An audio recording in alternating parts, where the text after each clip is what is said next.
చోళదేశంలో కావేరీ నదీ ప్రవాహంతో మీల్ మలనాడు అనేది భూలోకానికే ఒక ఆభరణంగా ఉంది. దానిలో తిరుమంగళం అనేది ఒక ప్రాచీనమైన గ్రామం. అది ఈ భారతదేశానికే మంగళప్రదమైనదిగా ప్రసిద్ధి చెందింది. అటువంటి గ్రామంలో యాదవ వంశంలో నాయర్ అనే ఒక గొప్ప భక్తుడు జన్మించాడు. ఆయనే ఆనాయ నాయనార్. ఆయన జన్మించారు అక్కడ. పరమేశ్వరుడు యొక్క భక్తుడు. పరమేశ్వరుడు యొక్క దివ్య మంగళ చరణాలను తప్ప వేరే ఏది ఆశించరు ఆయన. ఆయన గోవుల్ని తీసుకుని విశాలమైన పచ్చిక బయళ్ళలో మేపుతూ ఉండేవారు. అడవిలో ఉన్న క్రూర మృగాల నుంచి మళ్ళీ అవి ఏ వ్యాధుల బారిన పడకుండా వాటిని ఎంతో ప్రేమగా కాపాడుతూ ఉండేవారు ఆయన. వాటికి ఎక్కడ మంచి పరిశుభ్రంగా ఉండే నీళ్లు లభిస్తాయో అక్కడికి ఈ పశువులను తీసుకెళ్ళేవారు ఆయన. తీసుకెళ్ళి వాటి సంఖ్య కూడా వృద్ధి చెందేలాగా ఆయన సంరక్షిస్తూ ఉండేవారు. పరమేశ్వరుడి యొక్క పవిత్రమైన పాదాలపైన అచంచలమైన భక్తి ప్రపత్తులను కలిగి ఈయన పిల్లనుగురువుని వాయిస్తూ సంగీతాన్ని వర్షిస్తూ ఉండేవారు ఎల్లప్పుడూ.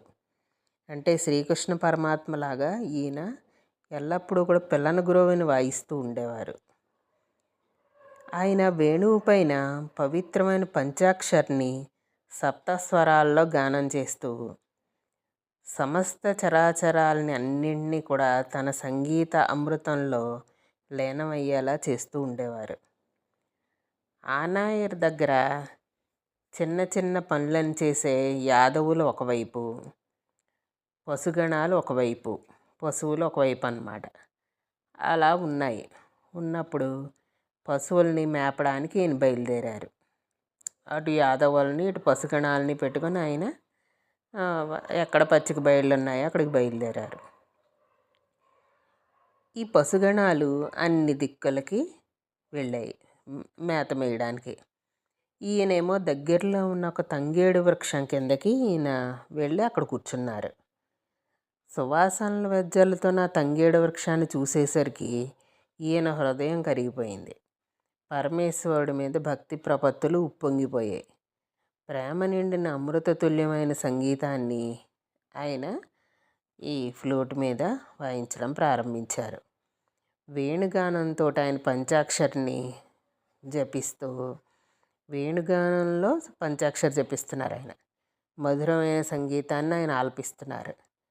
సంగీతజ్ఞుడైన ఆనాయర్ వేణువులో ఈ పంచాక్షరి మహామంత్రం అంతర్వాహినిగా పొంగులు వారుతూ ఎగిసిపడుతున్న ఈ సంగీత ప్రవాహం అంతటా వ్యాపించేస్తోంది.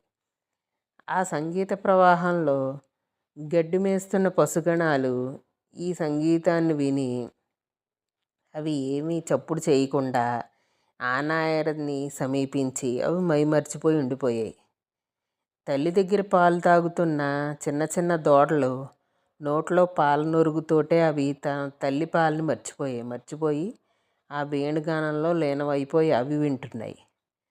బలిష్టమైన కొమ్ములున్న కోడిదూడలు, జింకలు, నెమళ్ళు, అనేక అడవి జంతువులు అవన్నీ ఈ ఆనాయర్ వేణుగానాన్ని విని ఆయన దగ్గరికి వచ్చి ఆయన దగ్గర నుంచి ఆ వేణుగానాన్ని వింటున్నాయి.